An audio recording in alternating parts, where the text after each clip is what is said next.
Voraussetzungen andere sind. Also im Kaiserreich war es so, dass die Arbeiter, also Industriearbeiter vor allen Dingen, keine Zeit hatten, Fußball zu spielen. Es wurde sozusagen rund um die Uhr gearbeitet, und diese Voraussetzung ändert sich in der Weimarer Republik fundamental, weil es mit den ersten Entscheidungen der neuen demokratischen Regierung gehörte, den 8-Stunden-Tag einzuführen, sodass die Freizeit eben einen größeren Bestandteil des Lebens auch der Arbeiter einnahm. Und da gibt es dann einen Massenaufschwung des Fußballs in Deutschland, weil die Arbeiter alle in die Sportvereine strömen. Germany's reluctance to accept the game was unusual, not exceptional. Football was England's great gift to the world, yet many felt the guardians of the game were overbearing, reluctant to relinquish control of a game they had invented.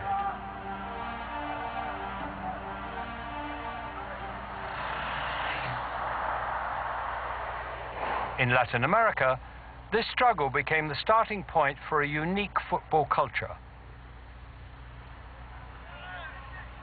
At first, the game was played almost exclusively in the elite gentlemen's clubs, but all that changed when, track by track, sleeper by sleeper, the railways emerged.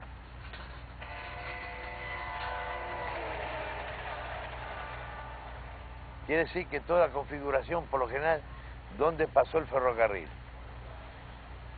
Porque esos fueron, quién sabe, los inductores del fútbol en Argentina como en América, ¿no?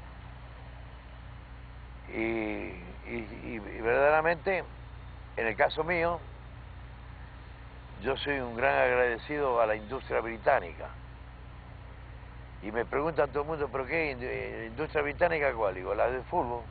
Porque gracias al fútbol, por ejemplo, podemos subsistir millones y millones de personas y de familias gracias al juego del fútbol. But the Argentines weren't always so thankful.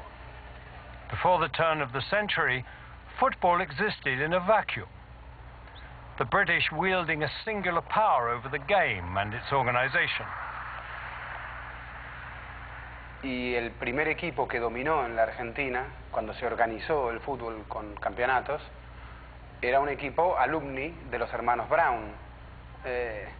Entonces, un equipo de origen inglés, como era el fútbol en ese momento, dominado por quienes lo trajeron. La Argentine Football Association, no era Asociación de Fútbol Argentino. Sus estatutos, su reglamento, era todo en inglés.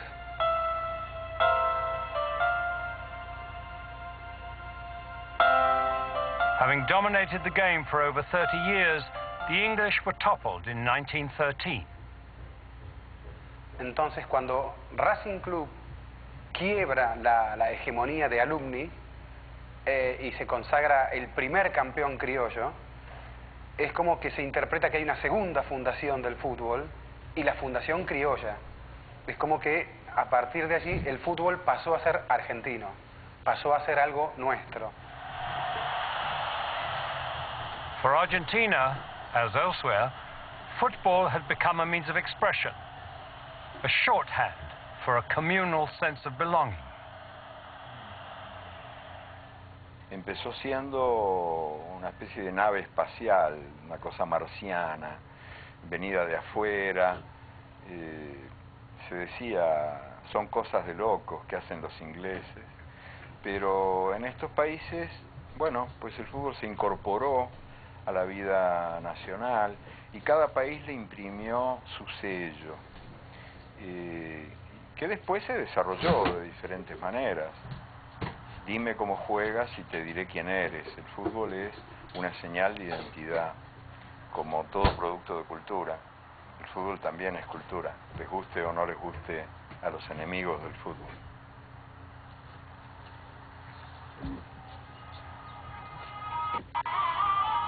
Argentina's liberation was located firmly on the playing field. But in India, a country under British colonial rule, football would become deeply political, a stepping stone toward true freedom, real independence.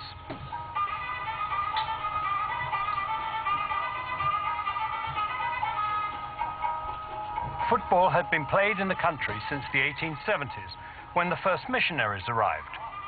The priests played a very major role in popularizing football. To get people to come to church on Sunday, especially young boys, they used to teach them football. And they used to organize football all over India, and especially the missionary schools which came, whether the Irish Christian Brothers, the Jesuit Brothers, and various brotherhoods which came up and set up schools all over India. And invariably, the first game they introduced was football. And that is how the game spread to different sort of parts of India. The other reason, of course, was also the British regimental teams, and especially the soldiers, the Tommies, who used to play football as a recreation in the evenings. At first, the Indians watched patiently from the sidelines. But all that changed when Mohun Bagan were founded.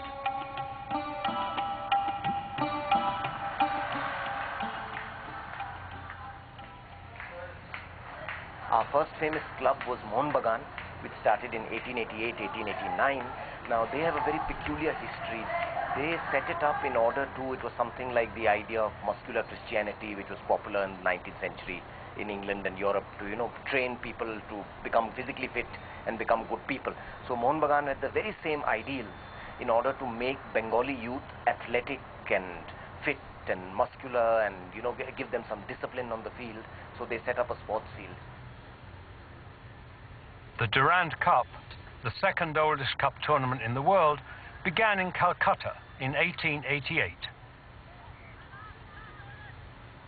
At first, British administrators banned Indian sides from the tournament, but then, as colonial attitudes relaxed, it became integrated.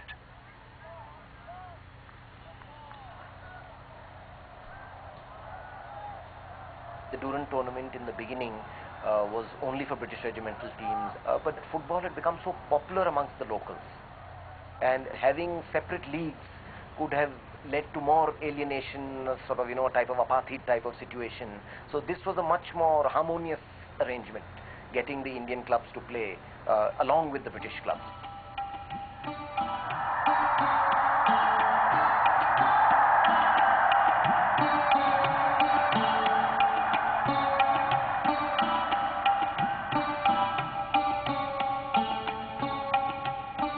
In opening the game up to the Indian sides, the British paved the way to their own downfall.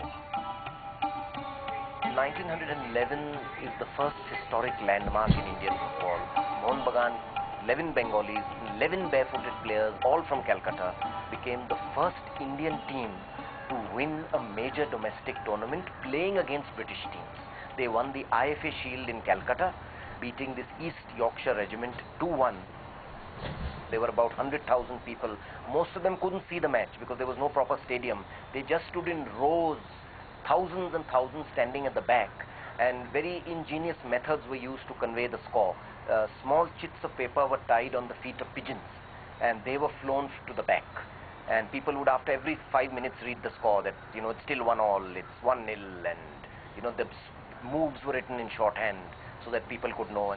And it was seen as a very symbolic win because it was the sort of first sign of independence.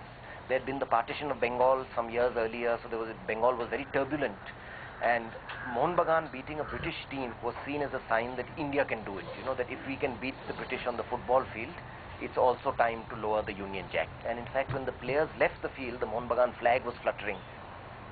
All over India, people felt this was our game, that we could play the world in this game. The inferiority complex that was there, that we couldn't play against what was felt was a superior race in physical prowess after having lost so many battles and all that vanished.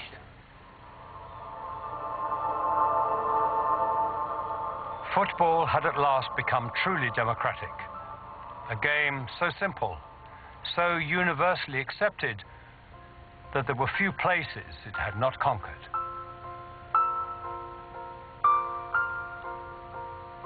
The reason football becomes the global game, even before the First World War, is its basic simplicity. It just needs a ball and a couple of fellas playing it.